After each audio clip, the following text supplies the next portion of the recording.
Então vamos lá, né? Tô gravando isso aí como teste. Tô desenvolvendo um projeto de publicar alguns vídeos sobre o que eu já falo naturalmente no meu dia a dia com os meus amigos, mas agora no YouTube. Eu sempre acreditei que as pessoas, de maneira geral, tinham todas as ferramentas possíveis para aprender qualquer coisa no YouTube. E quem me conhece sabe que eu sempre falei que o YouTube é o maior professor do mundo. E aí eu nunca quis gravar vídeos aqui pra cá, justamente porque eu acreditava que aqui tinha canais sobre tudo. À medida com que o meu interesse sobre Bitcoin ia aumentando, também minhas falas sobre Bitcoin também acabaram aumentando, e isso acabou gerando perguntas entre os meus amigos, meus colegas, e naturalmente uma demanda sobre a criptomoeda, principalmente quando a gente escuta notícias ali de all-time high ou coisa do tipo. E na semana passada eu fiz um treinamento sobre Bitcoin, passando sobre os principais aspectos do Bitcoin, da criptomoeda, a sua essência, o seu caráter de formação e também o que ela traz de solução. Nesse vídeo de hoje eu vou falar como, na minha visão, tudo é sobre economia e como quase todos os problemas da sociedade, de maneira geral, estão relacionados com o governo imprimindo dinheiro. Então, tudo aquilo que você acha que são problemas do dia a dia, são problemas criados indiretamente pelo governo. E aí eu espero até o final desse vídeo te provar o porquê. Então, conforme eu tinha falado na outra aula, a gente tem que explicar primeiro o que aconteceu em 1971. Em 1971, mais especificamente nos Estados Unidos, aconteceu um grande evento, como todo mundo sabe. O Richard Nixon, presidente na época, tirou o padrão euro-dólar. Mas isso começou lá em 1933, né? A gente vinha de uma crise de 29 ali nos Estados Unidos e o governo resolveu isso, entre aspas, com o New Deal, que inclusive muitos libertários dizem que isso acabou piorando a situação e fazendo de maneira geral que a crise se estendesse. E o governo descobriu uma grande solução nessa época, que era imprimir dinheiro e colocar o cidadão para pagar esse dinheiro, pagar essa conta. Em 1933, se eu não me engano, Roosevelt decretou que todo cidadão deveria entregar o seu ouro e receber dólar, né? E aí, como o Renato 38 cita nas aulas dele, a própria definição de dólar é basicamente uma onça de ouro, né? Uma fração ali que corresponde a mais ou menos a 30, acho que 30 gramas de ouro, se eu não me engano. E aí o cidadão dava uma onça de ouro, recebia 20 dólares em nota, e aí no outro dia, no mesmo tempo, o governo simplesmente subiu a cotação do ouro para 35 dólares, né? O que aconteceu com isso? O governo simplesmente ganhou 70% de um confisco ilegal. E aí a gente já sabe, como todas as histórias do governo, prisão e multa para quem resiste. Né? E aí, em 1944, no acordo de Bretton Woods, o dólar foi colocado como uma moeda internacional ali para comércio global e ele era também lastreado em ouro. E aí é um detalhe muito importante falar de que os Estados Unidos ele tinha essa paridade de ouro ainda até 1971 para os outros países. Então os países entregavam o ouro e recebiam um dólar e eles tinham esse controle de que cada parte de ouro valeria a uma parte de dólar. Mas aí, Richard Nixon pensou o seguinte, né? Pô, se a gente já está fazendo o cidadão pagar, por que não a gente não faz todo mundo pagar? E aí a gente começa a dar início ao padrão impressão de dinheiro, né? E aí tem esse vídeo no YouTube ali de 15 de agosto do Richard Nixon em 1971 fazendo o famoso pronunciamento de que ele fecha o Gold Window. E aí é muito legal que ele sempre diz que é temporariamente suspenso, né? E nada mais definitivo do que uma solução temporária do governo que envolve você pagar dinheiro, pagar imposto, pagar sei lá o que que seja. E aí a gente cita What the fuck happened in 1971? A gente pode ver que todas as coisas começaram a se descompensar em 1971. Vou passar rapidamente por esse aspecto, eu já havia comentado isso na outra aula, mas a produtividade ela passa a aumentar bastante e o salário, provavelmente dito, a remuneração passa a não acompanhar. E a gente pode ver, né, que todas as coisas tendem a crescer, todas as coisas começaram a subir, só que a gente vê que para o cidadão médio as coisas ficaram mais ou menos igual, né? E aí a gente tem a curva de inflação também ali travada em 1971. A gente tem o CPI, né, o famoso CPI, é, seria a inflação nos Estados Unidos, e ela também tem um breakdown ali principal ali no 1971. Isso tudo, todas essas informações de todos esses gráficos estão listados no próprio site What the Fuck Happened in 1971. E aí, continuando da mesma forma, tá? E aí a gente tem uma porcentagem de mães solteiras, e isso cresce a partir de 1971, tá? E como vem crescendo até nos dias de hoje, e inclusive de filhos de pais separados, pais divorciados, eles aumentam enquanto os filhos de casais, né, padrão, vamos dizer dessa forma, continuam mantendo mais ou menos na mesma estatística. E aí a gente tem a dívida dos Estados Unidos crescendo, inclusive essa dívida já está desatualizada. Se você pegar de hoje em dia, você vai ver que a estrutura, ela acho que não cabe nem nessa tela. E a gente tem os filhos por mulher crescendo, diminuindo fortemente em todo mundo, né? Basicamente a fecundidade caindo. E aí a gente também tem a fecundidade no Brasil com dados brasileiros, né? Nesse caso não é com dados brasileiros, mas você pode puxar que você vai ver. Basicamente, a nossa taxa de fecundidade passa a cair justamente em 1971, que é justamente quando o governo decide imprimir dinheiro e pôr a conta no cidadão. Bom, e aí a gente tem isso aqui eu também citei na última aula, né, que era basicamente a inflação real, que a gente considera como o próprio aumento da base monetária, de acordo com a Escola Austríaca de Economia, e a inflação que a gente diz que é a inflação para enganar bobo, que é o IPCA. Não vou adentrar muito nessa parte, vou entrar na parte que faz mais sentido, nós sabemos aqui. Então, no cenário clássico de inflação, a gente tem, por definição, o aumento da base monetária, tá? E aí os economistas, principalmente os austríacos, né, eles trazem essa definição desde o século XIX até o século XX. E inflação era sempre usado para referir principalmente a base monetária, né, e a quantidade de moeda que há em circulação. E aí a lógica é bem simples, né? Se tem mais moedas disputando a mesma quantidade de bens, os preços tendem a subir à medida com que a gente infla essa mesma moeda. É bem simples de explicar isso, mas suponhamos que todo o bem do mundo fosse esse mouse e todo o dinheiro do mundo fosse R$ 10. Bem, não tem R$ 10 aqui para te provar, mas o que acontece se eu imprimo R$ 10? Mais R$ 10. Agora eu tenho R$ 20, só que agora eu continuo tendo um mouse. Então a paridade entre esses dois bens, ela mudou e agora esse mouse passa a ter uma inflação de 100%, justamente para equivaler um mouse a R$ 10, o que era antes, agora passa R$ 20, vale um mouse. Então o preço do mouse passa a subir 100%. Bom, não vou adentrar muito nessa parte, que imagino que a maioria de vocês já devem saber.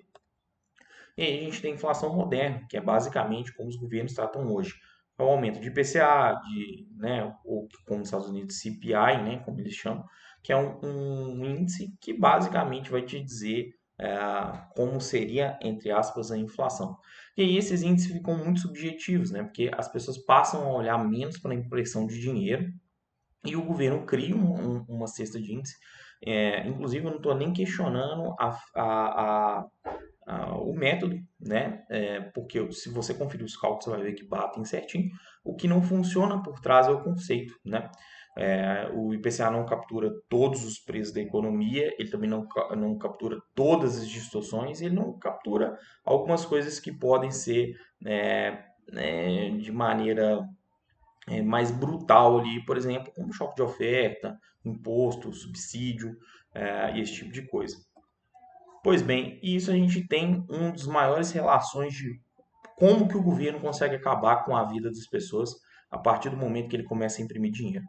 Então, vocês estão cansados de ver essa imagem clássica que é de pessoas, né, trabalhando com iFood, ou Uber Motos ou coisa do tipo, justamente porque a relação CLT passa a ficar muito ruim e aí as pessoas querem jeitos mais fáceis de ganhar dinheiro de maneira mais produtiva. Então, para quem não sabe, se o seu patrão te paga R$ 2.000 por mês, ele precisa deixar mais R$ 2.000 para a Receita Federal, distribuída em vários tipos de impostos e vários tipos de outras obrigações. Então, para o patrão, você passa a custar R$ 4.000. E aí, no modelo autônomo, normalmente você tem as pessoas trabalhando ali para ganhar os mesmos R$ 4.000, mas sem essas obrigações trabalhistas dessa mesma forma. É por isso que é um erro brigar por regulação. Eu não vou entrar nesse ponto aqui por agora também, mas vamos seguir. Esse aqui é o mesmo esquema, né? O engenheiro, o administrador que formou, gastou dinheiro, pegou o seu FIES, ou às vezes até passou numa faculdade pública, é, né, tirou boas notas, ele passa a ter menos valor no mercado, justamente porque o dinheiro está desvalorizando, e agora esse mesmo cidadão passa a ter que trabalhar por outros meses ali para sobreviver, é, justamente por conta daquele detalhe lá atrás. Para o patrão, sai muito mais caro contratar é, uma pessoa do que ele realmente paga para você. Tá? E uma vez que a moeda tem sido inflada, as coisas tendem a ficar mais caro, o custo tende a ficar mais alto, passa a não fazer sentido mais a contratação de algumas pessoas. Então, se eu tinha 3 faxineiras na minha empresa, à medida com que o custo sobe, eu vou passar a ter 2, ou uma. Ou às vezes eu acabo, eu e mais 2 funcionários fazendo um serviço da faxineira. Então, essa forma, essa relação de economia, ela acaba afetando todo mundo, né? Vamos lá. E aí a gente tem onde todo problema começa. Todo problema é econômico, eu posso provar de maneira clara. Você tem um vizinho barulhento. Aqui eu ia botar uma foto de uma comunidade, mas para não ser julgado, eu preferi não fazer isso. Mas eu morei muitos anos em comunidade, eu sei como é. Você tem um vizinho infernal fazendo barulho o dia inteiro, escutando funk o tempo todo, fazendo churrasco, gritaria, fumando maconha e coisas do tipo. E aí, você que trabalhou a semana inteira, de segunda a sexta, você está morto de cansado agora, você quer só assistir um filme, só comer alguma coisa gostosa, às vezes dormir, e você não consegue descansar porque o seu vizinho está tocando o inferno na sua vida.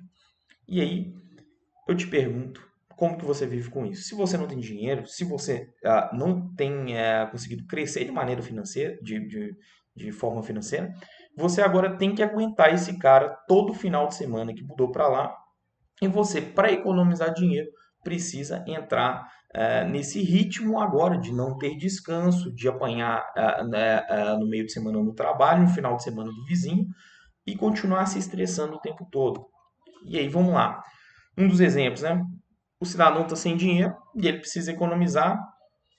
Ele não pode mudar porque não tem dinheiro, né? Mudar sai caro, mudar é difícil, principalmente mudar para um bairro melhor, né? E aí ele começa tentar economizar com isso e ele passa a gastar dinheiro com uma tentativa menor de descanso. Então ele vai alugar um sítio no final de semana para ter sossego, ele vai tentar viajar com a família para ter sossego, ele vai muitas das vezes até para um caminho ruim, se embebedar, começar a fumar para aliviar a ansiedade. Então todos essas mini satisfações para poder compensar o cansaço que ele está no meio da semana. E aí, o que que acontece com essa mesma pessoa? Ele adoece, fica mal, dorme mal, e aí o ciclo vicioso começa. Essa pessoa não consegue descansar direito, não consegue dormir direito, trabalha mal, não consegue evoluir e continua sem dinheiro. Bom, mais um desse. E aí, no mesmo cenário, o cidadão está sem dinheiro, ele precisa economizar, o que que ele faz? Vou comer comida rápida e barata. Acaba comendo mal, alimentando mal, fica cansado o dia inteiro, fica mal, sentindo mal, ele começa a ficar doente, e aí ele precisa gastar com remédio, e aí ele fica sem dinheiro de novo, né?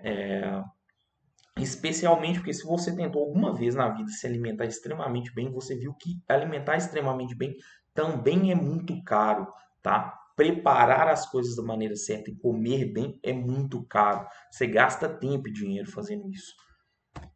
E aí, um dos clássicos ali do treinamento do Renato 38, ele posta essa imagem, eu gosto muito, que é dos Simpsons, na década que representava os trabalhadores médios ali da classe dos anos 80 ali, 90, que era o Homer Simpson, um trabalhador comum, né, um peão de fábrica, que ele tinha 3 filhos, 2 animais, uma casa e 2 carros, viajava todo ano e conseguia ter diversos outros projetos. E isso era o retrato do trabalhador americano nessa mesma época. Eu te pergunto, se a gente trazer isso aqui para o Brasil, antigamente a gente sabe que conseguia, mas você acha que hoje um peão de fábrica ali, de chão de fábrica ali, ele consegue ter 3 filhos, 2 animais, uma casa quitada, 2 carros quitados? Bom, acho difícil, né? E quem está te roubando? O governo. A partir do momento que ele começa a imprimir dinheiro, desvalorizar o seu dinheiro, tudo aquilo que você junta, tudo aquilo que você faz, passa a ficar muito menos eficiente. E é por isso que a gente tem, né, como característica do brasileiro, uma preferência temporal super baixa. Porque a cada tempo que as coisas ficam mais caras, a gente quer gastar mais. Porque a gente vê as coisas lá na frente como muito inatingíveis e a gente sabe que as coisas daqui para frente vão estar mais caras. Então, quanto mais rápido eu puder gastar aqui, melhor. E aí, qual que é a solução para isso? O Bitcoin. Não existe nenhum ativo mais líquido e mais escasso do que o Bitcoin. É você quem controla a sua própria moeda. Ninguém tem autoridade de sancionar ou de fazer qualquer coisa com você. E aí, como o 381 fala, né?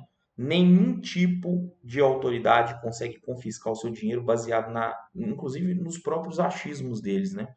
Se acontecer algum dia de você cair na mão de um juiz que tem um pensamento diferente do seu, seja por questões políticas ali, ou questões religiosas que seja, ou seja por inclusive uma tendência da mídia, se esse cara tomar algum certo ranço da sua cara, corre o risco de você ter uma sentença não de forma tão justa, mas de forma mais subjetiva, tá? Então, Bitcoin é a solução para isso. Se você quiser juntar dinheiro, se você quiser crescer, é só através disso aqui.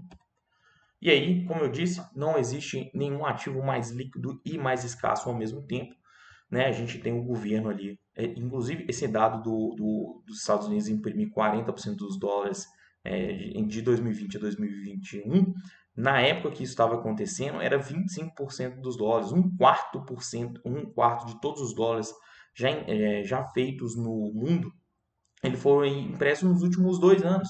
E a gente já achava isso é, um problema gigantesco, né? E o governo ainda conseguiu imprimir mais nessa reta fiscal. E aí a gente entra no cenário de juros negativos, né? Onde seu dinheiro ele sempre vai perder valor justamente por causa da impressão. E por definição a gente tem um ativo que ele é desinflacionário, como eu disse no último treinamento, né? Não é deflacionário, ele é desinflacionário. E ele tem a capacidade de fazer você ser soberano, de você atravessar com quanto dinheiro você tiver dentro de um aeroporto para um lugar para o outro, de ninguém poder tocar no seu dinheiro se você não quiser. E a gente hoje não usa tão bem essa ferramenta.